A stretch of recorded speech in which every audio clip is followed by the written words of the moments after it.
Good morning. Oh, good afternoon. It's 1 minute past 12. I already started filming this and realized I hadn't put it on video, and I was talking to a dead nothing. Anyways, it's videotaping now. Monday, I went for a ride, as y'all know, and I went and hopped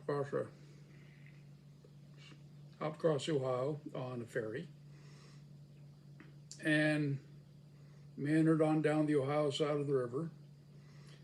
Now there's this one town that has an antique shop in it that used to be a piano manufacturing firm, piano factory.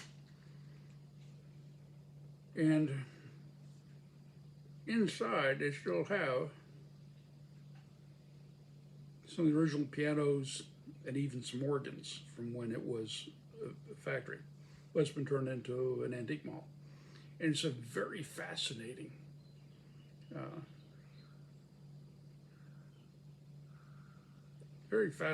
antique shop if you get a chance to go into it. In fact, on the thumbnail, you'll see the picture of the outside of it with my bike. So anyway, so the first time I went through there, it was very cool. And they had a nice collection of pipes. So the second time I went through, I decided to try and buy a pipe, buy a couple of them, handful of them. So I found out they don't take plastic. Most off-putting. So Mondays I went through. This time I stopped and got cash beforehand because I had a goal. Because there was a couple pipes I picked out and I was hoping they're still there. You know, I was going to try and walk away with them.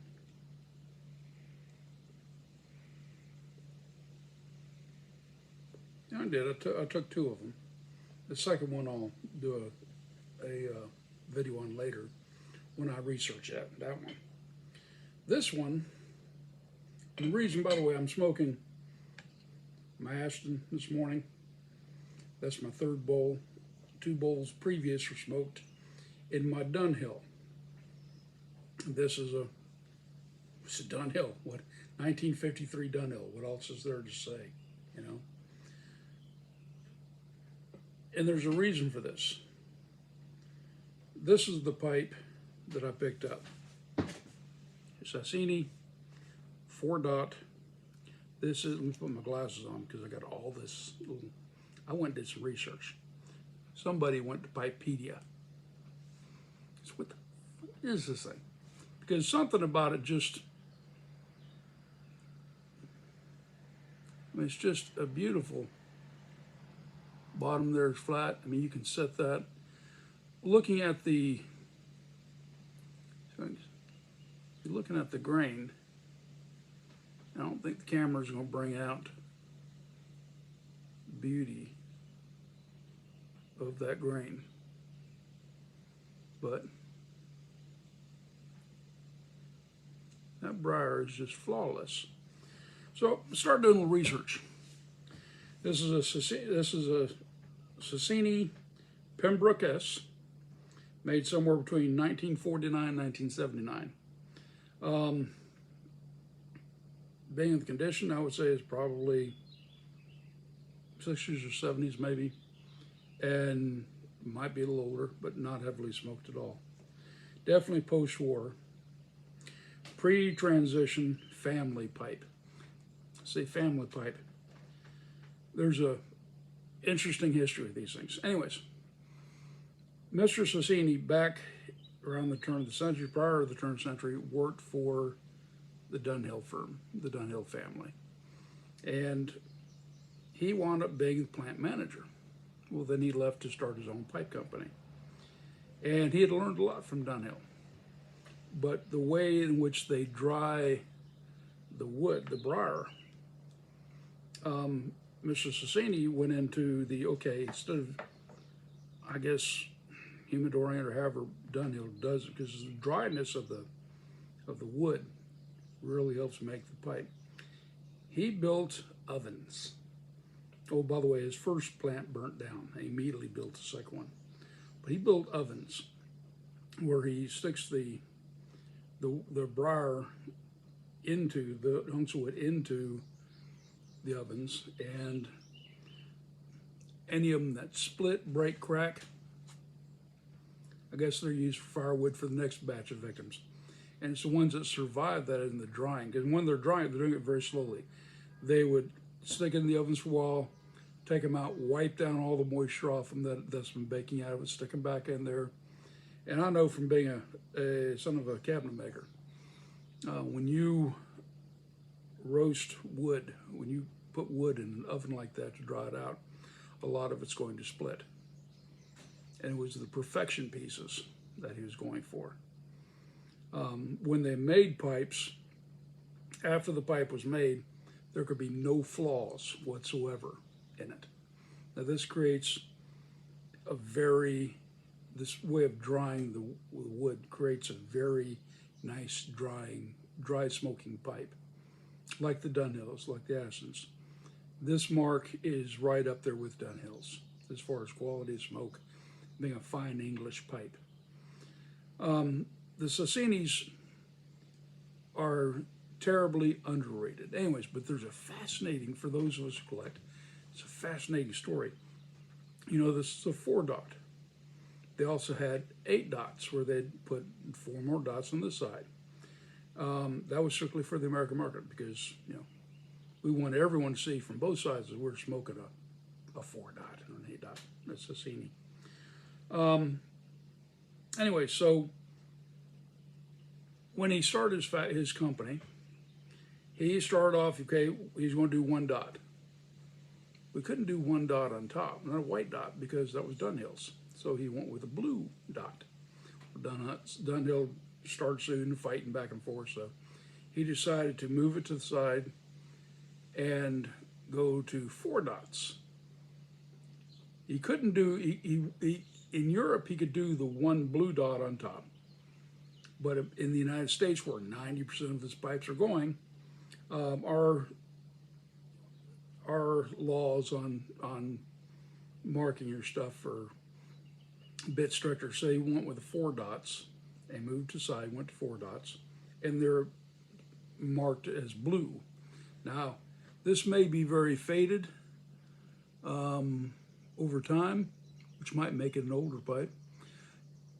Added to the point that I am blue-green colorblind. There are shades of blue and green I cannot see. So if any of y'all can tell me if that's blue or if there's a blue left in it, that'd be nice to know, because I can't see it. But anyway, so yeah, so with the father, Mr. Saseini, I didn't write down what his name was. I think there's some debate in it. His pipes had a serial number on the sides, saying when they're, so you could come down when they're made. When his son took over in 49, that's why I could date this to 49, his son stopped doing that and started putting names of English towns. That's why this one's called a Pembroke, because of the shape of the design of the pipe. You know, it's a Pembrok S. He kept with vulcanite for the tips. And smoking this yesterday, I smoked it in the morning with my morning coffee. And then I took it out last night. I went to go to dinner in town over to Chandler's in Maysville. And I went out back afterwards and smoked it and had an absolutely lovely smoke. This smokes. That's why I had to smoke the Dunhill this morning to compare the quality of smoke between them. And yeah, even though this is more of a straight billiard, and this is a straight billiard, and this is a bent billiard, but still, the smoke was dry. The smoke was even. All the way through, Unless I mucked around with it, I didn't have to relight it over and over and over and over again. But it smoked right straight down to ash at the bottom. Pure white ash is what I was dumping on the little flower bed under where I was smoking at. And the smoke is lovely. $28. Say that again. $28. I've seen one similar in it on eBay, and they were going for quite a bit more than $28. Yeah. So the point of the story, go to antique shops. You see they got a bunch of pipes. Look through them. You're going to see some Dr. Garboroughs. You're going to see some, some of the lesser expensive. You even see some Missouri Meerschaums, new and old. Everyone sees a pipe, they automatically think it's old. There was it Medico? I saw there was a Medico there. There was a white Dr. Garborough, that screw-in sipless stinger. And the thing I don't like about them, majority of those that I run across, when you screw them in and you get them tight, that's about as far as the tip goes. For some reason, they just don't line up worth a darn. But you look around, you can find some real true treasures. So this has turned me on to Saseini, and I found another Saseini on eBay that I've entered into a bidding war, and I'm going to go down crawling over broken glass to get this one because it's a shape I really like. It's a serial numbered, so the grandfather was still alive, and I'm going to fight tooth and nail to get that pipe. Anyways, finish off the history. After 1979, the grandson of Mr. Saseini, he was running it, and I don't know, maybe pipe sales going on. For some reason, he sold it, and he stayed on as an advisor, managerial advisor. And the new company, they immediately started doing stupid shit. They started taking pipes that weren't perfect. Saseini, when they had pipes that had, where you'd see some pipes where they put a little filler or something in them and they'd sell them, they wouldn't do that. Those were seconds, and they would sell them under another name or off to other people. He refused to put their name on it. Well, these people started putting filler in there and started selling them, and then they wanted to get rid of the vulcanite and go to cheaper bits. And that's where the grandson said, I've had it.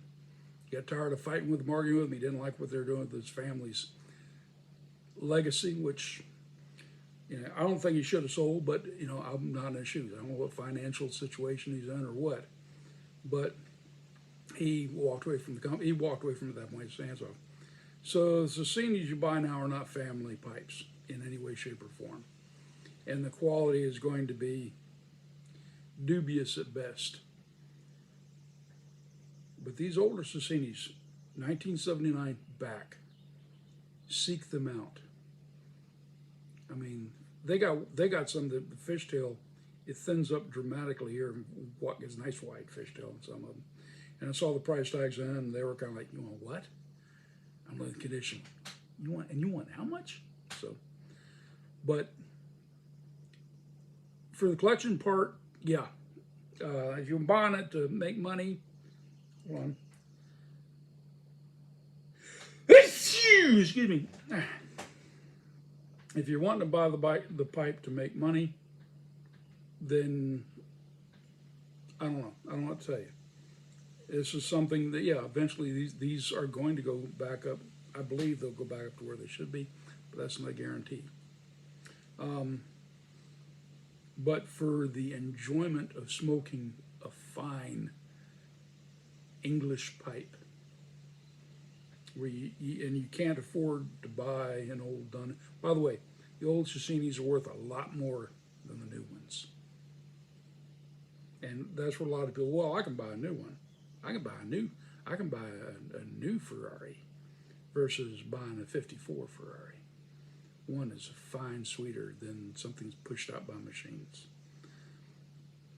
But if you can't afford a Dunhill or an Aston or something along those lines, this is in the same as far as for the purity of smoking, and they got a great history behind them. So, and the things you can find in an antique shop or a junk shop. Remember, I got that Savinelli for $5 in a junk shop, and it's one of my best smoking pipes. So, y'all think about it.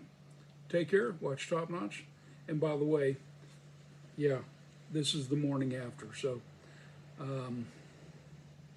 it's another reason why this video is not quite to the quality I was originally looking to do. I was going to try and step up my game, but I'll be honest with you, at this point, I'm too damned angry. So, y'all take care. Brothers of the Smoke Ring, watch Top Notch, keep your powder dry, and stay smoky, my friend.